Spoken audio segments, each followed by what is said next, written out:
अस्सलाम वालेकुम। मैं अपने channel study with doctor Kashif में आपको खुशामदीद कहता हूँ। हमने एक सीरीज़ स्टार्ट की थी स्टैटिस्टिकल एनालिसिस के हवाले से, जिसका लेक्चर नंबर 5 है हमारे पास, और वो है क्वेश्चनियर सर्वे। तो आज हम इसके हवाले से बात करेंगे कि सर्वे किस तरीके से कंडक्ट किए जाते हैं और इसका जो डेटा होता है उसको कैसे हम स्टैटिस्टिकल एनालाइज करके बहुत से बेनिफिट्स हासिल कर सकते हैं। सबसे पहले हम एग्जांपल लेते हैं Gallup survey survey of Pakistan की। आप ये जानते हैं कि हमेशा टीवी के ऊपर मुख्तलिफ सर्वे की रिपोर्ट्स आती रहती हैं। फॉर एग्ज़ाम्पल, जैसे एक सर्वे की रिपोर्ट आई कि पाकिस्तान में लक्स साबुन को सबसे ज़्यादा प्रेफर किया जाता है और पसंद किया जाता है, तकरीबन कोई 37%। ये रीसेंट रिपोर्ट थी। इसके अलावा गैलप सर्वे की और भी बहुत सी रिपोर्ट्स हैं जो कि पाकिस्तान के मुख्तलिफ टीवी चैनल्स के ऊपर शाया होती रहती हैं। सवाल ये पैदा होता है कि इन सर्वे को कंडक्ट करने का बुनियादी मकसद क्या होता है। याद रखें कि सर्वे इसलिए कंडक्ट किए जाते हैं ताकि बुनियादी इंफॉर्मेशन हासिल की जा सकते हैं। वो जो बुनियादी इंफॉर्मेशन हम हासिल करते हैं उसका मकसद ये हो सकता है कि हम लोगों के जो सोच है उसके बारे में आगाही हासिल कर सकें। हम ये जान सकें कि कोई बीमारी अगर फैल रही है उसके हवाले से लोगों में किस किस्म का खौफ फैला हुआ है, या वो किस किस्म का तदारुक कर सकते हैं ताकि बीमारी को कंट्रोल किया जा सके। इसके अलावा सर्वे और भी बहुत सी किस्म के कंडक्ट किए जा सकते हैं। जैसे कि सर्वे अगर हम कंडक्ट करना चाहें तो वो एजुकेशन से रिलेटेड हो सकता है, हेल्थ से रिलेटेड है, मुख्तलिफ प्रोडक्ट्स के हवाले से, मार्केटिंग के हवाले से भी कंडक्ट कर सकते हैं।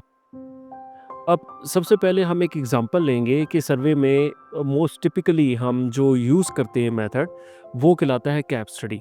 कैब एक्चुअली 3 चीज़ों का एब्रीविएशन होता है। Number 1 knowledge.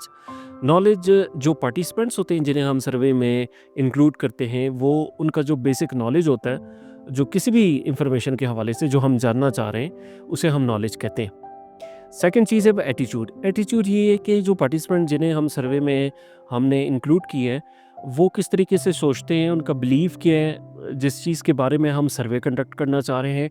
और वो थर्ड है प्रैक्टिसेस, कि वो प्रैक्टिकली उस चीज़ को किस तरीके से परफॉर्म कर रहे हैं।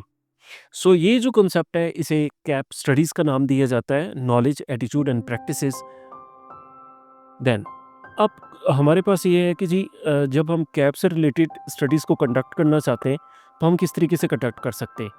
हमें क्वेश्चनियर्स बनाने होते हैं और क्वेश्चनियर्स में हमें डिफरेंट क्वेश्चंस देने होते हैं। कुछ क्वेश्चंस नॉलेज से रिलेटेड होंगे, कुछ एटीट्यूड से रिलेटेड, और कुछ जो होंगे हमारे पास प्रैक्टिस से रिलेटेड होंगे। लेकिन जो क्वेश्चंस होंगे वो दो तरीक़ों से हम दे सकते हैं। पहला तरीका ये कि हम क्वेश्चन में येस या नो का आंसर दें। फॉर एग्ज़ाम्पल, हम क्वेश्चन पूछ सकते हैं कि आपको कौन-सा फ्रूट ज़्यादा पसंद है, एप्पल पसंद है या बनाना पसंद है? तो यहाँ पे ऑप्शन हमारे पास एप्पल या बनाना है। लेकिन अगर हम इसको एक स्टेप आगे चलें तो वो है कि ओपन एंडेड मेथड। इसे क्वालिटेटिव मेथड भी कहते हैं। इस मेथड में ये होता है कि हम येस या नो की जगह पे एक क्वेश्चन प्लेस करते हैं जिसका आंसर हम जो रिस्पोंडेंट होता है उससे हासिल करते हैं। अब यहाँ पे जो क्वेश्चन हम ले सकते हैं वो ये कि अगर आपको बनाना पसंद है तो आपको बनाना एप्पल की निस्बत ज़्यादा क्यों पसंद है? जब हम क्वेश्चनियर्स का जो आंसर है वो हासिल करते हैं तो सबसे पहले आंसर्स को हम जो है वो क्रॉस चेक कर लेते हैं पहले, और वो क्रॉस चेक करते हैं हम एक पायलट टेस्ट की शक्ल में। पायलट टेस्ट ये होता है कि हम जो स्मॉल सैंपल्स है, यानी 10 या 15 लोग हैं, उनको क्वेश्चनियर्स देते हैं, उनसे यही सेम क्वेश्चंस पूछते हैं और क्रॉस चेक करते हैं कि हमारे जो क्वेश्चंस हैं क्वेश्चनियर के, कहीं उसमें कोई गलती तो मौजूद नहीं है।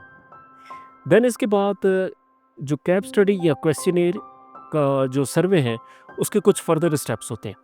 पहला तरीका ये है कि अगर आपने सर्वे कंडक्ट करना है तो इन पर्सन इंटरव्यू की शक्ल में भी हो सकता है। होता ये है कि जब आप एक क्वेश्चनियर डिज़ाइन करते हो उसमें 30 या 35 मिनिमम क्वेश्चन ज़रूर होंगे। लेकिन अगर आप इन पर्सन क्वेश्चंस का सॉल्यूशन हासिल करने की कोशिश करेंगे तो हर शख्स से तकरीबन आपको 30 से 35 मिनट आपको सर्व करने होंगे ताकि आप अपने एक क्वेश्चनियर को सॉल्व कराएं। और मिनिमम जो क्वेश्चनियर्स हैं उनकी तादाद याद रखें, तकरीबन जो है वो आपके पास 100 प्लस होने चाहिए, तभी किसी रिसर्च अच्छे जर्नल में आप उसको अपनी रिसर्च को पब्लिश भी कर सकते हैं। दूसरा मेथड है ऑनलाइन सर्वे। जैसे कि अगर आप चाहें तो गूगल फॉर्म्स बना सकते हैं जिनके ज़रिए आप लोगों से डेटा कलेक्ट कर सकते हैं। थर्ड हमारे पास है वो फ़ोन सर्वे। फ़ोन सर्वे में ये है कि आप कोई ऐप बना लें छोटी सी, और लोगों को इनकरेज करें कि वो आपकी ऐप पे रजिस्टर्ड हों और आपके सर्वे में मौजूद क्वेश्चंस का आंसर यूनानिमसली दें। फोर्थ हमारे पास जो तरीका है वो है फोकस ग्रुप। अच्छा, फ़ोकस ग्रुप में जो सैंपल साइज़ होता है हमेशा स्मॉल होता है। फ़ोकस ग्रुप में हम ऐसा करते हैं कि एक ही जगह पे बैठ जाते हैं। बैठने के बाद चंद लोगों को इकट्ठा करते हैं और अपने क्वेश्चनेयर से रिलेटेड सबकी राय वन बाय वन हम जानने की कोशिश करते हैं।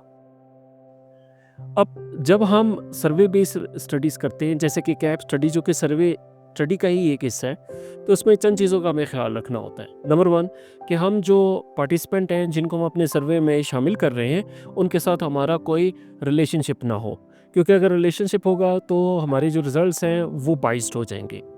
सेकंड ये है कि लैंग्वेज बैरियर को हमेशा सॉल्व करना है कि फॉर एग्जांपल आप एक ऐसे एरिया में गए हैं जहाँ पे लैंग्वेज चेंज है, तो आपको चाहिए कि आप वहाँ के नेटिव लोगों को पहले ट्रेन करें और ट्रेन करने के बाद आप अपने सर्वे से रिलेटेड जो इन्फॉर्मेशन है वो पार्टिसिपेंट से हासिल करें।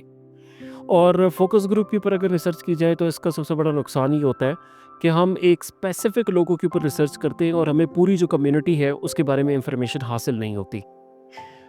एक मेन चैलेंजेस जो सर्वे कंडक्ट करते हुए फेस करना पड़ता है, फॉर एग्जांपल एनिमल से रिलेटेड आप रिसर्च कर रहे हैं, आप पेट एनिमल्स के ऊपर काम कर रहे हैं, तो आपको चाहिए कि वेटनरी डॉक्टर्स को एंगेज करें और उनसे पहले मालूमात लें और अपने क्वेश्चनियर्स को उनसे क्रॉस चेक करवाएं कि कहीं गलती तो मौजूद नहीं है, क्योंकि स्पेशलिटी बहरहाल जो है वो वेटनरी डॉक्टर की है। देन आप एडमिनिस्ट्रेशन करें, इस सर्वे की लोगों तक उनको पहुंचाएं और उनसे डेटा हासिल करें, तब आपका डेटा वैलिड होगा और अथेंटिक कहलाएगा।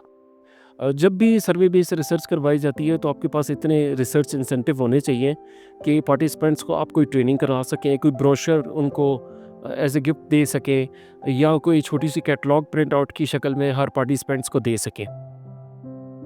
और सबसे लास्ट में ये कि अगर आप जो सर्वे कर रहे हैं, सर्वे में कोई सर्वे का जो मेन टाइटल है उससे हटकर कोई चीज़ नहीं आनी चाहिए। अगर टाइटल से हटकर कोई नई चीज़ आपके सामने फाइंडिंग आ रही है, तो टाइटल और आपका जो कंक्लूजन है सर्वे का, वो दोनों आपस में मैच नहीं हो रहे, तो ये सर्वे जो है ना वो मिसलीडिंग क्रिएट करेगा अमंग द कॉमन पीपल। एक इम्पॉर्टेंट चीज़ है कि जब सर्वे को आप स्टार्ट करें तो सर्वे में कुछ ऐसी चीज़ें भी रखनी होती हैं जिसकी वजह से सर्वे को हम क्रॉस चेक कर सकते हैं। फॉर एग्जांपल 18 साल से कम उम्र के लोगों को कोशिश करनी चाहिए कि सर्वे में इंक्लूड ना करें, और अगर आप चाहते हैं कि 18 साल से कम उम्र के लोग हों तो फिर वो एक अलग आप सर्वे कंडक्ट करें जो कि 18 साल से कम उम्र के लोग हों। दूसरा ये कि हमेशा कंसेंट उनसे ज़रूर लें, जो भी पार्टिसिपेंट हो उससे ओरल और रिटर्न दोनों कंडीशंस में उनका कंसेंट लें कि आप सर्वे में शामिल हो रहे हैं, और अगर आपका नाम हम डिस्क्लोज़ करना चाहें हमें इजाज़त दें, या अगर हम डिस्क्लोज़ ना करें तब भी हमें इजाज़त दें। थर्ड ये कि कुछ ऐसी भी रिसर्च है जैसे कोविड-19 के ऊपर जो सर्वे कंडक्ट किए जाते हैं, तो उसमें ये मेक श्योर किया जाता है कि उन जो भी पार्टिसिपेंट है उसने वैक्सीनेशन ज़रूर करवाई हो। तो ये देखें, ये तमाम जो पॉइंट्स हैं ये एक्सक्लूजन क्राइटेरिया है कि अगर इस क्राइटेरिया के अंदर कोई भी पार्टिसिपेंट फिट नहीं हो रहा तो आप उसको अपनी जो सर्वे है उससे निकाल सकते हैं। अब बहुत सी रिसर्च ऐसी हैं इंटरनेशनली जो कि सर्वे या कैप स्टडी के ऊपर पब्लिश्ड हुई हैं, जो कि दुनिया के मुख्तलिफ़ कंट्री से रिसेंटली रिपोर्ट हो चुकी हैं और मुख्तलिफ़ टॉपिक्स के ऊपर है। अब हम ऐसा करते हैं, हम एक एग्ज़ाम्पल के तौर पे ये समझने की कोशिश करते हैं कि अगर हम सर्वे कंडक्ट कर रहे हैं तो सर्वे कैसे कंडक्ट करेंगे और उसमें स्टैटिस्टिकल एनालिसिस कैसे लगाया जा सकता है। हम अज्यूम करते हैं कि एक हमने सर्वे कंडक्ट किया है जिसमें पार्टिसिपेंट्स की तादाद 40 है, और इन 40 पार्टिसिपेंट्स से हमने क्वेश्चन ये पूछा है कि आपको एप्पल ज़्यादा पसंद है या बनाना पसंद है। तो आप देख सकते हैं कि 15 पार्टिसिपेंट्स ने एप्पल को as a first priority choice पे रखा है, और 17 ने बनाना को एज ए चॉइस के ऊपर रखा हुआ है।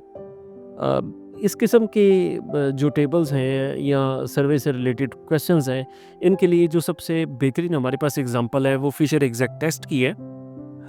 इस टेस्ट में हम एग्जैक्टली यूज़ करते हैं काई स्क्वायर ही मेथड यूज़ करते हैं, लेकिन थोड़ा सा डिफरेंस ये होता है कि यहाँ पे जो हम सैंपल साइज़ होता है वो कंपेरेटिवली हमारा सैंपल साइज़ स्मॉल होता है। अब हम करेंगे ये कि हम अपने पी या पास सॉफ्टवेयर को यूज़ करेंगे और फिशर एग्जैक्ट टेस्ट को अप्लाई करते हुए हम वैल्यूज़ की कैलकुलेशन करके देखेंगे। पिछली स्लाइड में जो डेटा था, अब उस डेटा को हम स्टैटिस्टिकली एनालाइज करने के लिए पास सॉफ्टवेयर को यूज़ करेंगे, जिसका लिंक आप मेरी बायो में देख सकते हैं। और जो लास्ट स्लाइड में जो डेटा था कि कितने ऐसे पार्टिसिपेंट्स हैं जो कि एप्पल को कंज्यूम करते या उन कंज्यूम करने के लिए उनकी प्रेफरेंस में आंसर उनका येस है, और कितने ऐसे हैं जिनकी फ़र्स्ट प्रेफरेंस जो है वो बनाना है।